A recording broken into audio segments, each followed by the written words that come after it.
love or you hate the TS10.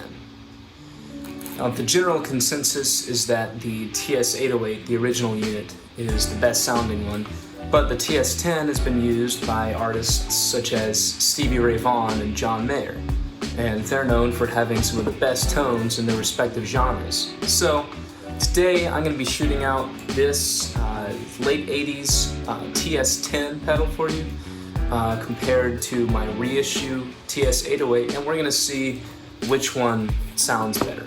I'm playing a Strat, so I'm going to play you some samples in every pickup position, some with just the two tube screamers shooting out, but where I believe these drives really shine is in the stack. So I'm going to be stacking these with a Keeley Katana and a Boss Blues driver. So I'll play you demos of each of them.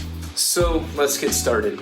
I'm running this into a Kemper profiler with a profile of a 2-rock JM Sig courtesy of Tone Junkie, and I've got some delay and reverb. The delay, I've got a carbon copy Deluxe on my board, and I'm going into my DAW just to give you some reverb so it's not so dry.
So before I sway you with any of my personal opinions, let me know what you think, which one you think is better, or if you think they sound the same, whatever. Let me know in the comment section below. So let's start out with the grievances. When I play this pedal, it feels like it's on the verge of falling apart. Every click of the switch feels like it's about to collapse, or just not turn on, which has happened to many TS10 users. When these came out in the late 80s, pedal boards were kind of like big spaceships. I mean, no one was worried about, saving space or trying to fit 32 pedals on a board or anything. So the power jack doesn't fit with any kind of pancake quarter-inch cable ends. What that means is either you have to run a battery or you have to have a normal regular right angle or straight cable running into your pedal. And while that may be fine for some people, trying to save space on your board or trying to make it look like it fits with everything else, that's not good for that. But let's say that you do power this with a battery. The cable still will fall out if you look at it wrong. I was playing with this just on the floor, not on the board or anything, and I'd hit the guitar and nothing would come out, and I'd look down and boom, the cable had popped out. But enough trashing of this pedal, because the truth is that it does sound great, and it fulfills the label on the front. It does the tube screamer thing. The top jacks are good for fitting more pedals on the first row of your pedal board, and the Boss style battery compartment is very good for switching batteries in between shows without having to rip it off your board, unplug everything, and do this thing like you do with the TS808 and the TS9, etc., etc. In all honesty, I really didn't find these to be that different at all. And any differences that I have heard or you have heard are probably due to part tolerances. Capacitors, resistors, everything inside the pedal has tolerances. And I won't get into the circuitry aspect of everything, but I will link you to a great video by Brian Wampler which talks about the differences in tube screamers like this. What you're hearing between these two pedals is pretty much the same thing you would be hearing if you compared an 808 to an 808 or a 10 to a 10, because the circuitry isn't that much different. No two pedals are ever going to sound exactly the same. So knowing this, I would not say that the TS10 is worth nearly as much as the asking price is. I mean, you can get a TS808 for maybe even $90 plus, a TS9 for $75 plus for a good deal on reverb, and $350 plus, it's not worth it for the tonal difference that you're getting. And this is considering the poor build quality, and you know, it's hard to source old 80s parts and everything. So you're playing a gig, you hit the switch a little too hard and something cracks, what do? You can source any part you want on one of these guys, since the reissues, and they've been reissued so many times. But you break a jack on this and you can't find anything. So what you're left to do is either repair, which can be hard, or buy another 10 series pedal and switch out the jacks. So you're talking, this $350 pedal can get very, very expensive. In the end though, you like what you like. So if you enjoy the vibe of the TS10 a lot more than you do the 808, by all means, get the TS10. I, for one, love anything 80s. So I love the way this pedal is built, the enclosure, the color, everything. It screams late 80s guitar rig, and that's something I love. So if you're someone like me and you're willing to shell out the extra money for the TS10, do it. Tone is a personal thing, and you should not be judged for the pedal that's on your board. So that wraps up my review of the famous or infamous TS10. But before I go, I figured I'd tell y'all some great alternatives if you're looking for something kind of in the same realm as what I did today, but you don't want to shell out the money for an original. The Maxon OD808 is a great, great alternative. It actually has the same circuitry as a TS10, but it's in kind of more of an MXR style enclosure, and you can get those for $85 street price on Reverb. You could also, if you just want to try out the circuit, the Behringer TO800 is an 808, and it sounds just like an 808. It's the same circuit and everything, but it's in a plastic enclosure. That's actually how I discovered the circuit. That was my first tube screamer, and I spent so many months playing with it and trying to figure out if I actually wanted to go and take the plunge into, you know, more gear. But I wouldn't recommend it live because of the plastic enclosure and the build quality and everything like that. But if you want to try it, it's only $30 plus free shipping new, so that is definitely something I'd do. Thanks so much for watching, and don't forget to leave a like, subscribe, and comment what you think. I'll see y'all in the next video.